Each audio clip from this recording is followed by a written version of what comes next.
Hello everyone and welcome back to the Gentle Dog Trainers channel. I'm your host Olivia DeSantos and today we're talking about how to prepare your home to bring home a rescue dog. So in the last video we talked about how to prepare your home to bring home a puppy. In this video we'll talk about adult dogs.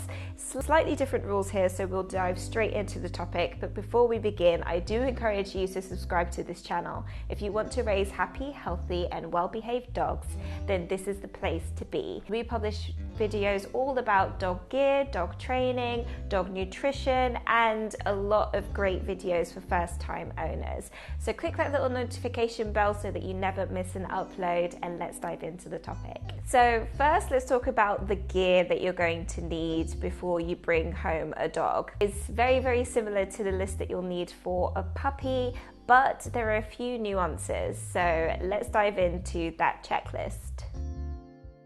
So you'll need dog food, treats, bowls for water and for food separately, dog bed, collar, harness, a leash, and flea, tick and worming prevention. These could be tablets, and the flea and ticks could also be with collars, special collars.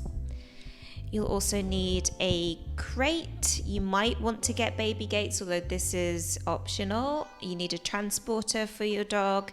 If applicable, you need pee pads, poop bags, toys, nail clippers, combs and brushes, and shampoo.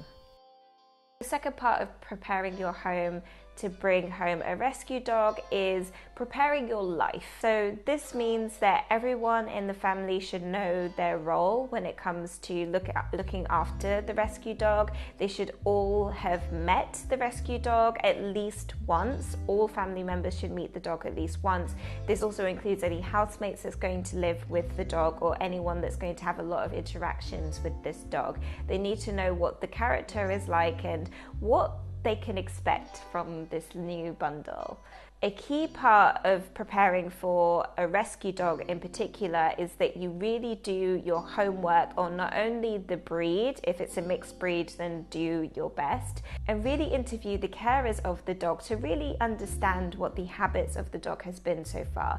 How have they gotten on with the food that they've been eating? Are there any sort of sensitivities that you need to know about? Are there any sort of medical issues that you need to know about? Are they a loud barker, and do they scare easily? Do they have any sort of specific quirks that you need to know about? So for example, my dog Blue, she is such a loving, lovely dog, very emotionally intelligent dog, but she has a very irrational fear of cows. She just doesn't like them.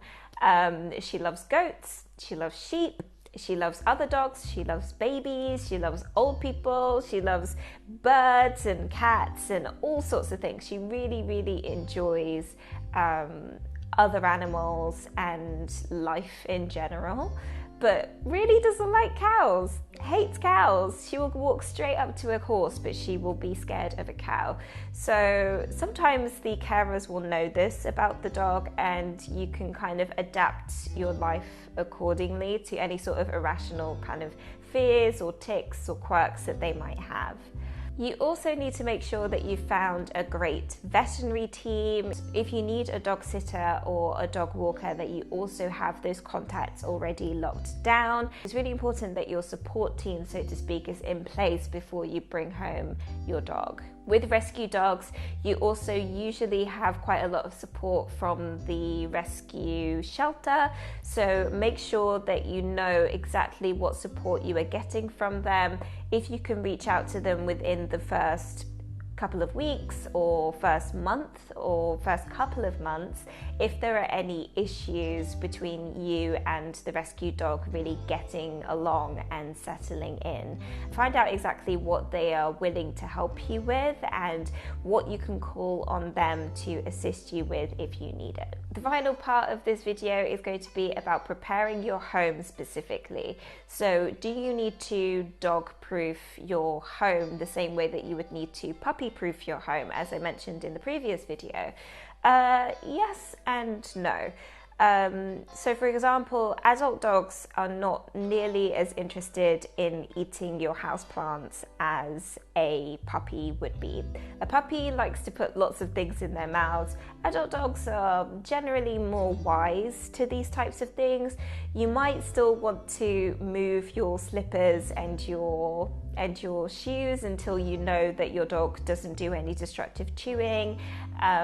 In terms of like toxic houseplants, you might want to move them to an upper level, but you'll slowly start to realize that most likely your adult dog is not that interested in houseplants, so you can move them back to wherever they needed to be. If you have an adult dog that is very large, then you might want to move certain furniture around, things that they might trip over or be a little clumsy about. I would definitely be thinking about this if I was bringing home a Newfoundland or a Great Dane or something like that. You'll want to make sure that all of your windows and doors are closed whenever the dog is at home. Just make sure that they can't escape the house unsupervised, and make sure that all family members are aware of this rule as well. So there's slightly fewer dog proofing rules when it comes to rescue dogs and adult dogs, because they tend to be a bit more socialized and they tend to not have as much interest in eating everything that puppies do.